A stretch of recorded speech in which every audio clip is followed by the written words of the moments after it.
नमस्कार साथियों, हमारे YouTube channel geography beyond books पर आप सबका स्वागत है। तो साथियों, जैसा कि आप पीछे पोस्टर देख रहे हो, भूगोल में चिंतन फलक, प्रतिमान का बदलाव, पैराडाइम शिफ्ट इन ज्योग्राफी। आज हम इसी टॉपिक पर बात करेंगे, क्योंकि कल वीडियो में हमने इस बात पे चर्चा भी की थी कि जल्द ही हमारे इस YouTube चैनल पर हम कुछ न कुछ भूगोल विषय के लिए लगातार कुछ लेके आएंगे। आज इस कड़ी में शुरुआत करते हुए हमने सबसे पहले चुना है भूगोल में चिंतन फलक यानी पैराडाइम को। तो आज हम पैराडाइम पर डिटेल से बात करेंगे। उम्मीद करता हूँ आप सब लोगों को अच्छा लगेगा, और अच्छा लगे तो जरूर अपने साथियों के साथ शेयर कीजिएगा। तो सबसे पहले हम बात करते हैं पैराडाइम यानी पैराडाइम होता क्या है। तो इस पे बात करते हैं सबसे पहले हम, यानी पैराडाइम यानी चिंतन फलक क्या होता है। तो देखिए साथियों, चिंतन फलक अपने आप में एक सैद्धांतिक विचार है। ये सैद्धांतिक विचार कैसे है? जब कोई भी सब्जेक्ट या विषय है वो आगे बढ़ता है, दिनों दिन ग्रोथ करता है, क्योंकि आज से अगर हम ऐतिहासिक काल अतीत में जाएं तो कोई भी सब्जेक्ट अपने आप में एक वेल डिफाइन नहीं था।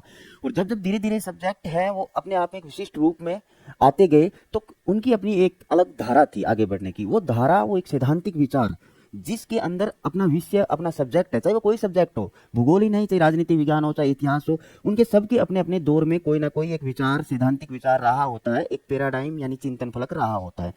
इसी तरह अगर हम बात करें तो भूगोल विषय भी अपने अलग अलग दौर के अंदर एक अलग अलग सैद्धांतिक विचार के साथ आगे बढ़ा है। तो क्या है कि चिंतन फलक एक पूरा का पूरा व्यू होता है, एक दृष्टिकोण होता है, कैसे अपने आप हम सब्जेक्ट के नजरिए से चीजों को, परिघटनाओं को देखते हैं। तो कुल मिला के अगर अपन इसको बात को समझें तो ये कोई ना कोई सब्जेक्ट के आगे बढ़ने का एक सैद्धांतिक दृष्टिकोण होता है। आगे हम इस बात पे विस्तृत चर्चा भी करेंगे, देखेंगे कि चिंतन फलक क्या होता है, इसको अलग अलग तोड़ कर देखेंगे अलग अलग भागों में। तो सैद्धांतिक विचार जहां तक मैं बात करता हूं, आपके समझ में आ गया होगा कि सैद्धांतिक विचार किस तरह से है। उसके बाद बात करें तो संकल्पनात्मक ढांचा, ये अपने आप में एक संकल्पनात्मक ढांचा है। पूरा का पूरा सब्जेक्ट इसके दायरे में रह के आगे बढ़ता है, इसलिए इसको कई विद्वानों ने इसके लिए संकल्पनात्मक ढांचा शब्द भी प्रयोग में लिया है। तो चिंतन फलक क्या है? सबसे पहले तो यही आना चाहिए दिमाग में कि ये एक सैद्धांतिक विचार है जिसमें अपना सब्जेक्ट है वो आगे ग्रोथ करता है। इसके बाद अगर मैं बात करूं तो साथियों, ये जो विद्वान है, ये विद्वान है थॉमस कुहन। शायद हर एक विद्यार्थी भूगोल पढ़ने वाला इनको जानता भी होगा।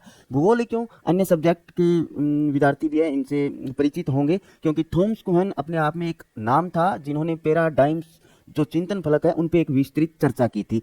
यानी सबसे पहले अगर बात करें तो पैराडाइम को लेकर अगर कोई बात करने वाले विद्वान थे तो थॉमस कुहन थे। थॉमस कुहन अमेरिकी विद्वान थे। इन्होंने, ये एक फिलोसफर भी थे, इतिहासकार भी थे, हालांकि इन्होंने भौतिक विज्ञान में भी काम किया था। ये यूएसए के रहने वाले थे। इन्होंने बर्कले और कैलिफोर्निया विश्वविद्यालय में इन्होंने पढ़ाया भी था। इन्होंने एक किताब लिखी थी, बहुत शानदार किताब थी। 1962 में इनकी एक किताब आती है, the structure of scientific revolution, वैज्ञानिक क्रांतियों की संरचना। और इसमें वो पैराडाइम जो है, चिंतन फलक है, इसके लिए, इसके बारे में एक विस्तृत चर्चा करते हैं कि पैराडाइम क्या होता है। यानी सबसे पहले अगर अपने को पैराडाइम के बारे में परिचित करवाने वाले विद्वान थे वो थॉमस कुहन थे। इसके बारे में बहुत सारी परीक्षाओं के अंदर, नेट जेआरएफ में लगातार सवाल आते रहे हैं थॉमस कुहन को लेकर। तो थॉमस कुहन जब, जिन्होंने पैराडाइम के बारे में बात की थी, तब तक पैराडाइम शब्दावली का उपयोग नहीं किया गया था। इन्होंने पैराडाइम के लिए एक शब्दावली का उपयोग किया था, वो थी अनुशासनिक सांचा यानी डिसिप्लिनरी मैट्रिक्स। इन्होंने कहा था कि कोई भी सब्जेक्ट है वो एक सांचे के अंदर फिट होकर, वो भी एक अनुशासनिक सांचा, सिस्टमेटिक, साइंटिफिक सिस्टमेटिक रूप में सब्जेक्ट आगे बढ़ता है। इन्होंने भौतिक विज्ञान के अंदर भी खूब काम किया। भौतिक विज्ञान के लिए, लगभग साइंस के जो सब्जेक्ट थे उनके लिए इन्होंने ये पैराडाइम है जो चिंतन फलक को अपने आप में समझाया था। बाद में भूगोल के अंदर इसको अप्लाई करने वाले अलग विद्वान थे। तो थॉमस कुहन के बारे में हमको जानना बहुत जरूरी है, क्योंकि थॉमस कुहन की ये जो बुक है बहुत इंपॉर्टेंट पुस्तक है, वैज्ञानिक क्रांतियों की संरचना। सबसे पहले चिंतन फलक का इसी में चर्चा आती है, इसी में इन्होंने अपने विचार दिए थे। इसके बाद मैं बात करूं थॉमस कुहन के बाद, थॉमस कुहन के बाद ये यहाँ पे थोड़ा गलत लिखा गया, थॉमस कुहन, डेविड हार्वे की। डेविड हार्वे जो ब्रिटिश विद्वान थे, और इन्होंने क्या है 1967 में एक लेख लिखा था, रिवोल्यूशन एंड काउंटर रिवोल्यूशन। इसमें उन्होंने क्या है पैराडाइम जो चिंतन फलक है इसके लिए एक शब्दावली उपयोग में ली थी। कई बार क्या परीक्षाओं में सीधी शब्दावली भी पूछ ली जाती है, तो हमें उन पे थोड़ा ध्यान देना होता है। हालांकि अगर इनकी गहराई में जाए तो ये विचार लगभग सबके समान ही थे, लेकिन इनकी जो शब्दावलियां हैं, इनकी जो टर्म है, उनको अपने को ध्यान में रखना है। तो इन्होंने संकल्पनात्मक उपकरण शब्द का उपयोग किया था। इसके बाद अगर मैं बात करूं भूगोल में चिंतन फलक शब्दावली यानी जो पैराडाइम शब्द है, इसका उपयोग सबसे पहले किसने किया था? तो चिंतन फलक शब्दावली का प्रयोग हैगेट और शोरले, जो ब्रिटिश विद्वान थे, जिन्होंने मात्रात्मक क्रांति के अंदर भी अपना अहम योगदान दिया था। यानी अगर बात करें सैद्धांतिक भूगोल में इनका बहुत बड़ा रोल था। अपन इनको पॉजिटिविज्म में, मात्रात्मक क्रांति में खूब पढ़ते आए हैं। इन्होंने एक किताब लिखी थी भूगोल में मॉडल, उस पुस्तक में इन्होंने चिंतन फलक शब्दावली का उपयोग किया था। इसके बाद अगर मैं आगे बात करूं सैद्धांतिक विचार, यानी हमने शुरू में चर्चा की थी कि पैराडाइम अपने आप में एक सैद्धांतिक विचार है, यानी एक अनुशासनिक सांचा है जिसमें कोई भी सब्जेक्ट और विषय होता है वो आगे ग्रोथ करता है। सैद्धांतिक जिसमें किसी विषय की विषय वस्तु वैज्ञानिक दृष्टिकोण के साथ आगे बढ़ती है। जो अपने शुरू में बात की थी वही बात यहाँ पे दोहराई गई है। कोई भी विषय अपने एक साइंटिफिक अप्रोच के साथ आगे बढ़ता है, वो एक पैराडाइम होता है। पैराडाइम हर सब्जेक्ट, हर विषय के अंदर पैराडाइम चिंतन फलकों का एक अलग अलग दौर चलता है, और हर विषय के अंदर पैराडाइम है वो लगातार आगे की ओर बढ़ता जाता है। जैसे जैसे अपना विषय सब्जेक्ट है वो पैराडाइम शिफ्ट होते जाते हैं, और यही हमने शुरू में बात की थी कैसे पैराडाइम है जो शिफ्ट होते हैं भूगोल के अंदर। आगे अगर मैं बात करूं आसान शब्दों में, अगर हम इसको समझें तो ये कोई विषय के अंतर्गत सोचने समझने का नजरिया है, या अपने आप में एक दृष्टिकोण है। जैसे कई विद्वानों का जो समूह होता है, वो विद्वान अपने सब्जेक्ट को, अपने विषय को किस रूप में देखते हैं, किस दृष्टिकोण से देखते हैं, उनका कैसा विधि तंत्र होता है, उनकी कौन सी फिलोसफी होती है, वो अपने आप में सारी चीजें ये मिलकर एक पैराडाइम का निर्माण करती है, एक चिंतन फलक का निर्माण करती है। इसको अपन आगे डिटेल से भी समझेंगे अलग अलग भागों में तोड़कर। अब देखिए चिंतन फलक के 3 भाग होते हैं, ओंटोलॉजी, एपिस्टेमोलॉजी और विधि तंत्र यानी मेथोडोलॉजी। चिंतन फलक के इन 3 भागों को अगर अपन डिटेल से समझेंगे तो पैराडाइम कभी भी नहीं भूलेंगे अपन जीवन के अंदर। हालांकि पैराडाइम को बहुत आसान शब्दों में अगर बात करें तो एक मोटा मोटी एक दृष्टिकोण, एक नजरिया ही होता है सब्जेक्ट का। लेकिन जब हम बड़े असिस्टेंट प्रोफेसर लेवल की तैयारी कर रहे होते हैं, नेट जेआरएफ के लिए पढ़ रहे होते हैं, तो थोड़ा सा हमें इसमें डिटेल में भी जाना चाहिए। देखिए ओंटोलॉजी क्या होता है? कोई भी परिघटना या कोई भी तत्व, हम उसकी वास्तव में क्या स्थिति है, यानी वास्तविकता में वो क्या है, वो होता है ओंटोलॉजी यानी वस्तु मीमांसा। और ज्ञान मीमांसा क्या होता है? उस वस्तु या परिघटना को अपन अपने ज्ञान के स्तर पर कैसे डिफाइन कर रहे हैं, मतलब अपन उसके बारे में क्या सोच रहे हैं, ये होती है ज्ञान मीमांसा। जब वस्तु मीमांसा और ज्ञान मीमांसा दोनों मिलते हैं तो ये एक फिलोसफी का निर्माण करते हैं, यानी एक दर्शन का निर्माण करते हैं। जब उस दर्शन को अपन किसी अप्रोच के साथ, यानी किसी भी मेथड के साथ या किसी साइंटिफिक सिस्टम के साथ अपन उसको साबित कर देते हैं, तो वो मेथोडोलॉजी होती है। और ये तीनों चीजें मिलकर दर्शन, जो वस्तु मीमांसा और ज्ञान मीमांसा मिलकर वो दर्शन का निर्माण करते हैं। और दर्शन के साथ जब कोई विधि तंत्र मिल जाता है तो ये अपने आप में एक चिंतन फलक का निर्माण करते हैं, यानी पैराडाइम का निर्माण करते हैं। बस इतनी सी बात समझनी थी अपने को कि चिंतन फलक में मोटा मोटी ये 3 चीजें ध्यान में रखनी है, और ये तीनों चीजें मिलकर ही एक चिंतन फलक का निर्माण करती है। क्योंकि कई बार अपन पढ़ते आते हैं कि पॉजिटिविज्म था, जो प्रत्यक्षवाद था, उसकी ऑगस्ट काम्टे ने फ्रांस के अंदर बहुत पहले बात कर ली थी, लेकिन वो चिंतन फलक के रूप में बहुत लेट जाके स्थापित हुआ, 1945-50 के आसपास। क्यों हुआ?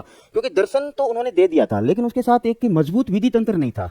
और वो विधि तंत्र मात्रात्मक क्रांति के बाद आता है, क्योंकि मात्रात्मक क्रांति अपने आप में एक विधि तंत्रीय बदलाव था। और जब एक विधि तंत्र पॉजिटिविज्म के साथ मिल गया, यानी प्रत्यक्षवाद के दर्शन के साथ मिल गया, तो पॉजिटिविज्म अपने आप में एक चिंतन फलक बन गया था। उससे पहले पॉजिटिविज्म एक चिंतन फलक के रूप में हम नहीं देख सकते उसको। उसके बाद अगर मैं आगे बात करूं तो कुछ 2 विशेषताएं हैं चिंतन फलक की, हालांकि बहुत बेसिक और सामान्य है। चिंतन फलक हमेशा गतिशील होते हैं, जैसे अपन पढ़ते आते हैं निश्चयवाद, निश्चयवाद के बाद संभववाद की बात आती है, प्रत्यक्षवाद की आती है, व्यवहारवाद, मानवतावाद, ये सब जैसे कि गतिशील है अपने आप में। मतलब लगातार जो चिंतन फलक है, कोई ना कोई विषय है, वो वर्तमान में अपन अगर बात करें तो उत्तर आधुनिकतावाद के दौर में चल रहे हैं, तो इसलिए क्या विशेषताओं में गतिशील है और एक सापेक्ष होते हैं। सापेक्ष इसलिए लिखा है यहाँ पे, ये चिंतन फलक कभी निरपेक्ष नहीं होते, कभी खत्म नहीं होते, कभी समाप्त नहीं होते। अगर हम इसको अंदर जाके समझे, जैसे अगर बात करते हैं निश्चयवाद की, उसके बाद संभववाद का दौर आता है, तो निश्चयवाद अपने आप में खत्म नहीं हुआ, वो उसको एक बार लोप हो सकता है, एक बार छायांकित हो सकता है। हो सकता है आने वाले समय में प्रकृति है, जिस तरह निश्चयवाद में प्रकृति को सुप्रीम माना गया है कि नेचर ही सुप्रीम है, मानव तो उसका दास मात्र है। अगर आने वाले समय में अगर प्रकृति का ऐसा कोई प्रकोप आए और नेचर अपने आप में पूरा हावी हो जाए, तो हम, हो सकता है आज के वर्तमान दौर के लोग भी ये सोचने लग जाए कि नहीं, प्रकृति से ऊपर हम नहीं हो सकते, नेचर से ऊपर। तो अगर नेचर वापिस सुप्रीम हो जाता है तो हो सकता है हम निश्चयवाद की तरफ दोबारा चले जाएं। तो अपने आप में क्या है, ये सापेक्ष होते हैं, निरंतर गतिशील होते हैं, कभी खत्म नहीं होते, इनका एक समय के लिए लोप हो सकता है। उसके बाद बात करें तो थॉमस कुहनमोदे ने इसकी 6 अवस्थाएं बताई थी, और ये 6 अवस्थाओं में ज़्यादा अंदर जाने की कोई ज़रूरत नहीं है, हालांकि क्योंकि ये तो उन्होंने साइंस के जो सब्जेक्ट थे, विषय थे, उनके लिए उन्होंने ये 6 अवस्थाएं बताई थी। और इन्हीं अवस्थाओं को आगे अप्लाई किया था नॉर्वे के एक विद्वान थे गुन्नार हेनरिकसन। इन्होंने भूगोल के अंदर ये जो 6 अवस्थाएं थी, इनको अलग अलग कालक्रम में के अंदर भी डिटेल से बताया था। तो हालांकि उसके भी ज़्यादा कभी आज तक पूछा भी नहीं गया गुन्नार हेनरिकसन के बारे में, तो इसके बारे में ज़्यादा डिटेल से जाने की जरूरत नहीं है। अगर कोई पढ़ना चाहे तो कोई ऑथेंटिक प्रमाणित पुस्तकों में इसकी वो अलग अलग स्टेजेज हैं, उनके अंदर किस दौर में क्या क्या परिवर्तन आए। जैसे वो बात करते हैं 1820 में जो कार्ल रिटर है, वो जर्मनी के अंदर प्रोफेसर पहले बनते हैं भूगोल के, उससे पहले का दौर है। उसके बाद 1859 में डार्विन का सिद्धांत आता है, उसके बीच के दौर की वो बात करते हैं। फिर 1891 के अंदर जो एंथ्रोपोजियोग्राफी रेटजेल की पुस्तक का 2nd एडिशन आता है, उसके बीच के दौर की बात करते हैं। इस तरह से क्या है कि पैराडाइम जो रेटजेल के टाइम में अपने आप में अगर साइंटिफिक निश्चयवाद की बात करें तो स्थापित होता है। तो इस तरह से इन्होंने अलग अलग अवस्थाओं में इन चीज़ों को समझाया है। आप अगर कोई प्रमाणित पुस्तक से देखेंगे तो इसके बारे में आपको डिटेल से जानकारी मिल जाएगी। इसी आधार पर, जिस तरह से यहाँ लिख रखा है कि इसी आधार पर हम भूगोल में चिंतन फलक का क्रमिक इतिहास प्रस्तुत करते हैं। उन्हीं 6 अवस्थाओं के आधार पर भी गुनार हेनरिकसन ने क्या है कि भूगोल का जो क्रमिक इतिहास था उसको प्रस्तुत किया था। ये एक साइकिल था जो थॉमस कुएन ने बताया था कि किस तरह से एक पैराडाइम के बाद दूसरा पैराडाइम आता है, किस तरह से एक पैराडाइम दूसरे पैराडाइम को शिफ्ट कर देता है। जैसे पहले नॉर्मल साइंस की बात करते हैं, फिर मॉडलों की एक ड्रिफ्ट आती है, सिद्धांतों की एक बड़ी धारा आती है, फिर मॉडल क्राइसिस। मॉडल क्राइसिस कैसे आता है, कई बार के सिद्धांत आते हैं, बहुत सारे सिद्धांत आते हैं, वो बहुत सारे लोगों के सवालों के जवाब नहीं दे पाते, हालांकि उनके मतलब आलोचना होने लगती है, तो एक अलग समूह बन जाता है आलोचना करने वालों का, और वो समूह जब बहुत बड़ा हो जाता है तो उन सिद्धांत और मॉडलों को रिजेक्ट कर देता है और वो अपने जो विचार और दृष्टिकोण होते हैं उसके हिसाब से चीज़ों को शिफ्ट कर देता है। और तब क्या है कि एक पैराडाइम के अंदर चेंजेस आते हैं, बदलाव आते हैं। जैसे यहाँ लिख रखा है क्राइसिस आता है, क्राइसिस के बाद एक रिवोल्यूशन, क्रांति होती है, और उसके बाद पैराडाइम क्या चेंज हो जाता है। ये थॉमस कुएन का साइकिल है। तो साथियों, आज पैराडाइम जो शिफ्ट इन ज्योग्राफी के अंदर इतना ही था, हालांकि इस पे अपन विस्तृत चर्चा बाद में भी करेंगे। एक बार के लिए केवल और केवल इंट्रोडक्शन था।